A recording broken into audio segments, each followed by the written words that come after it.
Hello, my name is Irgi and I will interpreting 1 until 3 video from English to Indonesian. This is the first video is about what is nation. What is a nation? The attempt to formally define the nation as a political concept dates back to 1882 when French philosopher and historian Ernest Renard published his seminal essay titled, What is a Nation? In this essay, Renard defines the nation as a large-scale solidarity constituted by the feeling of sacrifices that one made in the past and of those that one is separated to make in the future. This explains why Renard believes that if we are to imagine the nation as good and worthy of continuous sacrifice, we must realize that it necessarily entails a process of forgetting. Apa itu bangsa?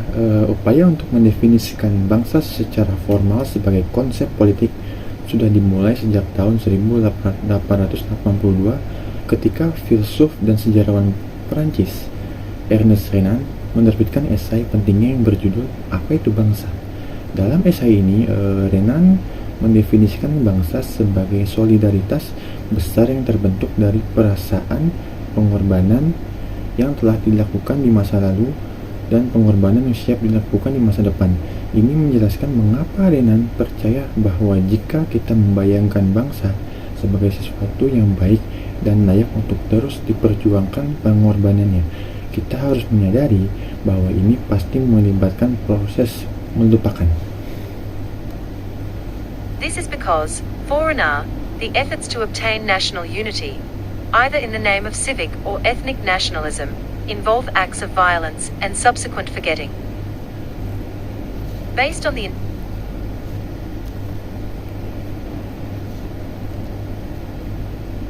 Ini karena upaya untuk mendapatkan persatuan nasional, baik atas nama nasionalisme sipil maupun etnis, melibatkan tindakan kekerasan dan kemudian dilupakan.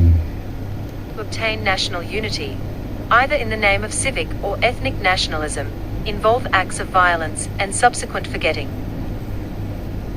Based on the initial conception of a nation developed by Renard, scholars have come up with a more formal definition of a nation, namely, a community of people formed on the basis of a combination of shared features such as language, history, ethnicity, culture, and territory.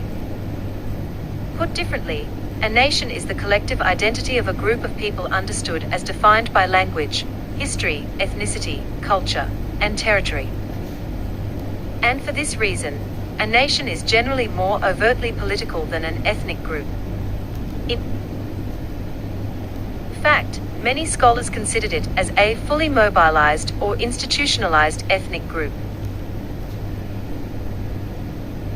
Berdasarkan konsep awal tentang bangsa yang dikembangkan oleh para sarjana Renan, mereka telah membuat definisi bangsa yang lebih formal, yaitu komunitas orang yang dibentuk berdasarkan kombinasi ciri-ciri yang dimiliki bersama seperti bahasa, sejarah, etnis, budaya, dan wilayah. Dengan kata lain, bangsa adalah identitas kolektif dari sekelompok orang yang dipahami sebagai sesuatu yang didefinisikan oleh bahasa, sejarah, etnis, budaya, dan wilayah. Dan karena alasan ini, sebuah bangsa biasanya lebih tampak politis dibandingkan dengan kelompok etnis. Sebenarnya, banyak ahli menganggapnya sebagai kelompok etnis yang sudah sepenuhnya termobilisasi atau terinstitusionalisasi. Later on, the famous political scientist, Benedict Anderson, views the nation as an imagined community. For Anderson, the nation is an imagined political community that is culturally imagined as both inherently limited and sovereign. As we can see, there are 4 key elements in this definition. First, the nation is imagined simply because members of any particular nation will never meet most of their fellow members, yet in the minds of each lives the image of their communion.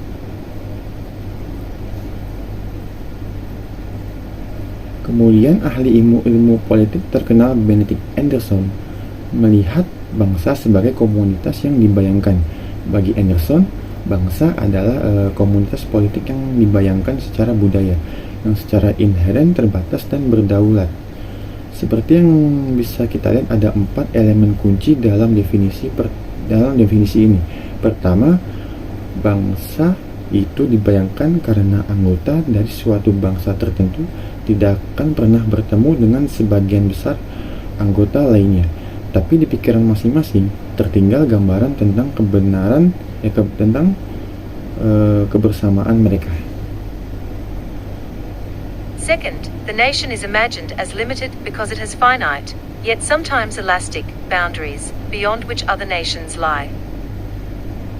Third, the nation is imagined as sovereign because the concept of the nation itself was born in an age when the Enlightenment and Revolution were destroying the legitimacy of the divinely ordained, hierarchical dynastic realm. Finally, the nation is imagined as a community because, regardless of the actual inequality and exploitation that may prevail within each, the nation is conceived as a deep, horizontal comradeship.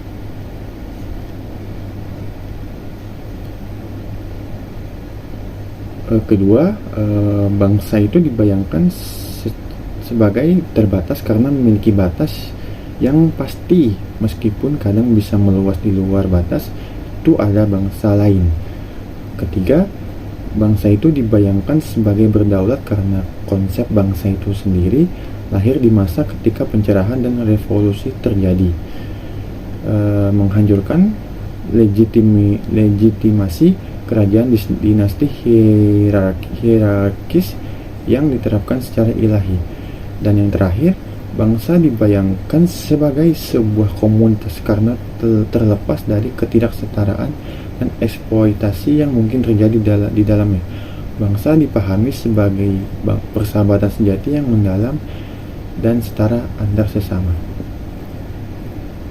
So this is the first video about what is nation. Let's begin to video 2.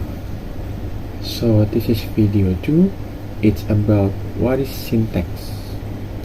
Syntax is a law of language that determines the word order and basic sentence structure within the different languages.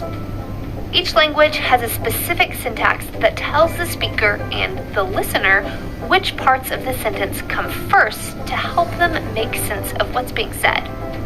It's the guidelines we use when speaking and writing so that sentences are understandable and coherent. Be wary of confusing syntax or semantics with diction. These form the backbone of sentence construction, so let's break these definitions down. Sintaks itu aturan dalam bahasa yang menentukan urutan kata dan struktur dasar kalimat di berbagai bahasa. Setiap bahasa punya sintaksnya sendiri yang menunjukkan ke pembicara dan pendengar bagian mana dari kalimat yang harus muncul dulu supaya maknanya bisa dipahami. Ini semacam panduan yang kita pakai saat ngomong atau menulis supaya kalimat kita bisa dimengerti dan benar. Ingat ya, sintaks jangan sampai disamakan dengan semantik. Semua ini adalah dasar buat bikin kalimat. Jadi kita bahas lebih lanjut. Syntax, as just mentioned, is the order of the words in a sentence. Diction is the specific word choice meant to express certain meanings. Semantics is the meaning conveyed by the particular words used. We'll be focusing on syntax in this video. In the English language, there's a word order that is set in stone for most types of sentences. Of course, there are always exceptions, but most of the time, standard English sentences will follow an SVO word order. Subject, verb, object. As in, the boy looks outside of the window. And this Seperti yang tadi dijelaskan, susunan kalimat itu artinya urutan kata dalam sebuah kalimat. Pemilihan kata atau diksi berarti memilih kata-kata tertentu supaya maknanya lebih jelas. Semantik itu artinya kata-kata yang dipakai untuk memberi arti apa. Di video ini kita kita bakal fokus bahas susunan kalimat alias sintaksis. Dalam bahasa Inggris, kebanyakan kalimat punya urutan kata yang tetap. Ya, kadang bisa berbeda, tapi biasanya bahasa Inggris standar mengikuti urutan SVO, yaitu subject, verb, dan object. Contoh kalimatnya yaitu the boys looks outside the windows. This example sentence we have the subject, boy, the verb, looks, and the object, outside. This image is an image of an English grammar syntax tree used by linguists to plot the structure of sentences. You may not often encounter a syntax tree, but knowing how to draw one is rather useful and will help you understand sentence structure. In the chart, you can see that the sentence is broken down into its parts: verbs, nouns, articles, and prepositions. After this step, the words are grouped together to determine which parts of the sentence are noun phrases. Dalam kalimat contoh ini, kita punya subjek boy, subjeknya itu boy, kata kerjanya itu looks, dan objeknya itu outside. Ini adalah pohon sintaksis tata bahasa Inggris yang digunakan oleh ahli bahasa untuk menunjukkan struktur kalimat. Mungkin kamu jarang melihat pohon sintaksis, tapi bisa membuatnya itu cukup berguna dan membantu memahami susunan kalimat. Di grafik ini, kamu bisa melihat kalau kalimat dipecah menjadi bagian-bagiannya: kata kerja, kata benda, artikel, dan preposisi. Selain itu, kata-kata dikelompokkan supaya tahu bagaimana dari kalimat itu. Prepositional phrases or verb phrases. Fun fact, SVO is not the only word order structure. Other languages vary word order and even include additional components in their syntax. In the example given with the syntax tree, the subject is cat, the verb is sat, and the object is Matt. The second picture is another way in which syntax can be written out. This diagram takes the sentence, the dog loved the girl, and breaks it down into articles, nouns, verbs, noun phrases, and verb phrases, just like the previous example. Frasa nomina, frasa preposisi, atau frasa verba. Yang menarik adalah bahwa urutan kata SVO bukan satu-satunya cara. Dalam bahasa lain, urutan kata berbeda dan tata bahasa mereka juga melibatkan elemen lain. Dalam contoh pohon kalimat yang diberikan, subjeknya adalah kucing, predikatnya adalah duduk, dan objeknya adalah tikar. Gambar kedua menunjukkan tata bahasa dengan cara yang berbeda. Dalam gambar ini, kalimat anjing mencintai gadis dibagi menjadi artikel, noun atau nomina atau verba, frasa nomina atau noun phrase, dan frasa verba atau verb phrase, sama seperti yang dilakukan sebelumnya. In this sentence, the subject is dog, the verb is loved, and the object is girl. Again, the syntax trees are not to be intimidating, but are used to better understand the structure of a sentence and to reveal each part's purpose within the sentence. An additional use for syntax trees is that whenever a different word order is used for a sentence, it can be decoded. For example, if you are hearing a sentence in a foreign language that follows a VSO order or some other variation, creating a syntax tree for that sentence can help you to put the words in SVO order so that you might understand what's being said. Let's have a recap.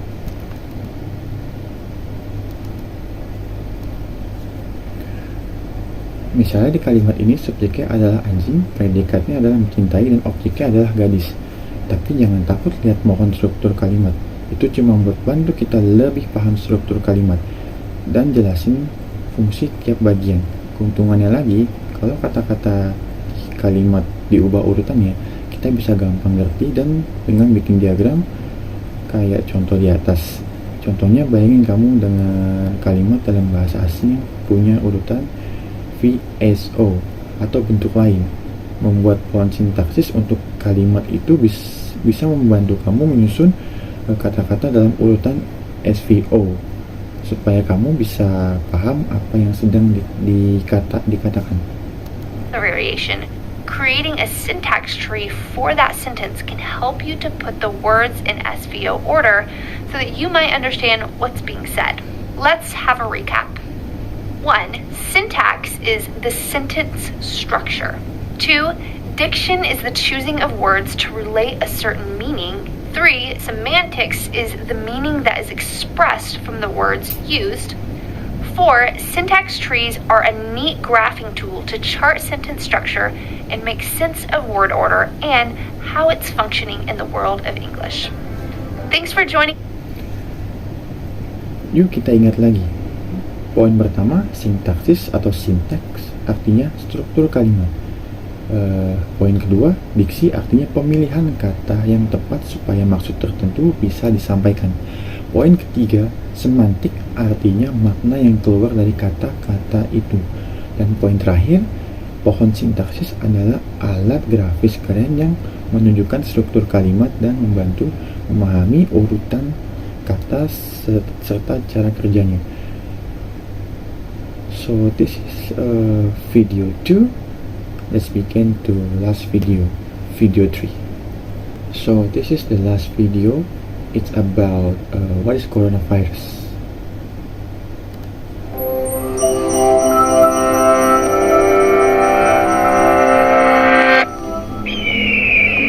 For almost a decade, scientists chased the source of a deadly new virus through China's tallest mountains and most isolated caverns. They finally found it here, in the bats of Shitao Cave. The virus in question was a coronavirus that caused an epidemic of severe acute respiratory syndrome, or SARS, in 2003. Coronaviruses are a group of viruses covered in little protein spikes that look like a crown, or corona in Latin. There are hundreds of known coronaviruses. 7 of them infect humans and can cause disease. The coronavirus Selama hampir 10 tahun, para ilmuwan melacak sumber virus mematikan baru itu melewati pegunungan tertinggi dan gua paling terpencil di Tiongkok. Akhirnya mereka menemukannya di sini, di kelelawar Gua Sitau. Virus itu adalah coronavirus yang memicu wabah SARS atau SARS pada tahun 2003. Coronavirus itu adalah keluarga virus yang permukaannya ditutupi oleh tonjolan protein kecil yang bentuknya mirip mahkota, atau bahasa Latin itu corona. Ada ratusan coronavirus yang sudah diketahui, dan 7 diantaranya bisa menginfeksi manusia dan menyebabkan penyakit. virus SARS-CoV causes SARS, MERS-CoV causes MERS, and SARS-CoV-2 causes the disease COVID-19. Of the 7 human coronaviruses, 4 cause colds, mild, highly contagious infections of the nose and throat. 2 infect the lungs and cause much more severe illnesses. The 7th, which causes COVID-19, has features of each. It spreads easily, but can severely impact the lungs. When an infected person coughs, droplets containing the virus spray out. The virus can infect a new person when the droplets enter their nose or mouth. Coronaviruses transmit best.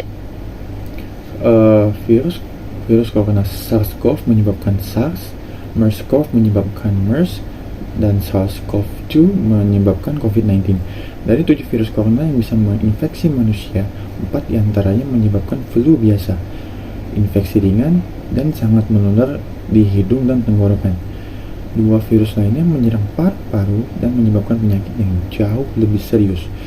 Yang ketujuh yang menyebabkan COVID-19 punya sifat keduanya, mudah menyebar, tapi juga bisa sangat mengaruhi paru-paru. Saat seseorang terinfeksi bakteri, tetesan kecil yang mengandung virus keluar. Kalau tetesan ini masuk ke hidung atau mulut orang lain, mereka bisa tertular virus tersebut. In enclosed spaces where people are close together. Cold weather keeps their delicate casing from drying out, enabling the virus to survive for longer between hosts, while UV exposure from sunlight may damage it. These seasonal variations matter more for established viruses, but because no one is yet immune to a new virus, it has so many potential hosts that it doesn't need ideal conditions to spread. In the body, the protein spikes embed in the host cells and fuse with them. enabling the virus to hijack the host cell's machinery to replicate its own genes. Coronavirus paling gampang menyebar di ruangan tertutup di mana orang-orang berkumpul dekat-dekat. Cuaca dingin bikin lapisan luar virus tidak cepat kering. Jadi virus bisa bertahan lebih lama di antara orang-orang. Sementara sinar UV dari matahari justru bisa merusaknya. Perubahan musim ini lebih berpengaruh buat virus yang sudah lama ada. Tapi karena gak ada yang kebal sama virus baru, virus ini itu punya banyak banget orang buat diinfeksi. Jadi dia nggak butuh kondisi sempurna buat nyebar. Di dalam tubuh itu, protein spike virus nempel dan menyatu sama sel-sel inangnya. Ini bikin virus bisa mengambil alih sistem sel inang buat menyalin gen mereka sendiri. Coronaviruses store their genes on RNA. All viruses are either RNA viruses or DNA viruses. RNA viruses tend to be smaller, with fewer genes, meaning they infect many hosts and replicate quickly in those hosts. In general, RNA viruses don't have a proofreading mechanism, whereas DNA viruses do. So, when an RNA virus replicates, it's much more likely to have mistakes, called mutations. Many of these mutations are useless or even harmful. Ini bikin virus bisa coronavirus menyimpan gen mereka dalam bentuk RNA. Virus itu ada yang tipe RNA sama tipe DNA. Virus RNA biasanya lebih kecil dan gennya lebih sedikit. Jadi mereka bisa menyerang lebih banyak inang dan berkembang biak lebih cepat. Bedanya sama virus DNA, virus RNA nggak punya sistem proofreading. Artinya pas virus RNA menyalin diri mereka, kemungkinan buat salah satu atau mutasi jadi lebih besar. Kebanyakan mutasi ini tidak menguntungkan, malah bisa berbahaya. But some make the virus better suited for certain environments, like a new host species. Epidemics often occur when a virus jumps from animals to humans. This is true of the RNA viruses that cause the Ebola, Zika, and SARS epidemics, and the COVID-19 pandemic. Once in humans, the virus still mutates, usually not enough to create a new virus, but enough to create variations or strains of the original one. Coronaviruses have a few key differences from most RNA viruses. They're some of the largest, meaning they have the most genes. That creates more opportunity for harmful mutations. To counteract this risk, coronaviruses have a unique feature, an enzyme that checks for replication errors and corrects mistakes. This makes coronaviruses much more stable, with a slower mutation rate than other RNA viruses. While this may sound formidable, the slow mutation rate is actually a promising sign when it comes to disarming them. After an infection, our immune systems can recognize germs and destroy them more quickly if they infect us again, so they Tapi beberapa perubahan bikin virus jadi lebih jago hidup di tempat tertentu. Kayak di spesies inang baru, wabah biasanya terjadi saat virus loncat dari hewan ke manusia. Nah, virus RNA penyebab Ebola, Zika, SARS, dan COVID-19 juga mulai dari situ. Setelah virus masuk ke manusia, dia terus bermutasi. Biasanya nggak sampai jadi virus baru sama sekali, tapi cukup buat bikin versi-versi berbeda atau strain dari yang asli. Coronavirus agak berbeda dari kebanyakan virus RNA. Mereka termasuk yang paling besar, jadi punya gen paling banyak. Ini berarti ada kemungkinan mutasi berbahaya terjadi lebih tinggi. Untuk melawan ini, virus corona punya enzim khusus yang memeriksa ulang proses replikasinya dan memperbaiki kesalahan. Karena itu, virus corona lebih stabil dan mutasinya lebih lambat dibandingkan virus RNA lainnya. Meskipun kedengarannya menakutkan, tingkat mutasi yang lambat sebenarnya kabar baik dalam melawannya. Setelah kamu terinfeksi, sistem imunmu bisa lebih cepat mengenali virus dan mengusirnya lebih cepat jikalau virus itu muncul lagi. don't make us sick. But mutations can make a virus less recognizable to our immune systems and therefore more difficult to fight off. They can also make antiviral drugs and vaccines less effective because they're tailored very specifically to a virus. That's why we need a new flu vaccine every year. The influenza virus mutates so quickly that new strains pop up constantly. The slower mutation rate of coronaviruses means our immune systems, drugs, and vaccines might be able to recognize them for longer after infection. Jadi virusnya nggak bikin kita sakit, tapi mutasi ini bisa bikin virus jadi lebih susah dikenali oleh sistem kekebalan tubuh kita. Jadi lebih susah dilawan. Mutasi ini juga bisa bikin obat antivirus dan vaksin jadi kurang efektif, dikarenakan obat dan vaksin itu dibuat khusus untuk virus tertentu. Makanya kita butuh vaksin flu baru setiap tahun, karena virus flu berubah cepat sekali sampai versi baru terus muncul. Virus corona mutasinya lebih lambat, jadi sistem kekebalan, pengobatan, dan vaksin mungkin bisa mengenalnya lebih lama setelah kita terinfeksi. And therefore protect us better. Still, we don't know how long our bodies remain immune to different coronaviruses. There's never been an approved treatment or vaccine for a coronavirus. We haven't focused on treating the ones that cause colds. And though scientists began developing treatments for SARS and MERS, the epidemics ended before those treatments completed clinical trials. As we continue to encroach on other animals' habitats, some scientists say a new coronavirus jumping to humans is inevitable. But if we investigate these unknowns, it doesn't have to be devastating. Jadi ini membantu kita lebih terlindungi, tapi kita masih belum tahu seberapa lama tubuh kita kebal terhadap berbagai jenis coronavirus. Belum pernah ada pengobatan atau vaksin yang disetujui untuk coronavirus manapun. Kita juga nggak pernah benar-benar fokus mengeluarkan pengobatan buat yang menyebabkan flu biasa. Dan walaupun para ilmuwan mulai membuat pengobatan untuk SARS dan MERS, wabahnya sudah selesai sebelum pengobatannya selesai diuji. Karena kita terus masuk ke habitat hewan. Beberapa ilmuwan bilang hanya soal waktu sebelum coronavirus baru melompat ke manusia. Tapi kalau kita lihat dari sisi yang belum diketahui itu, sebenarnya nggak harus bikin kita merasa kewalahan. So that's all 3 video I am interpreting from English to Indonesian. I'm sorry if there are any misunderstanding or misplaced word that I have to say, and thank you.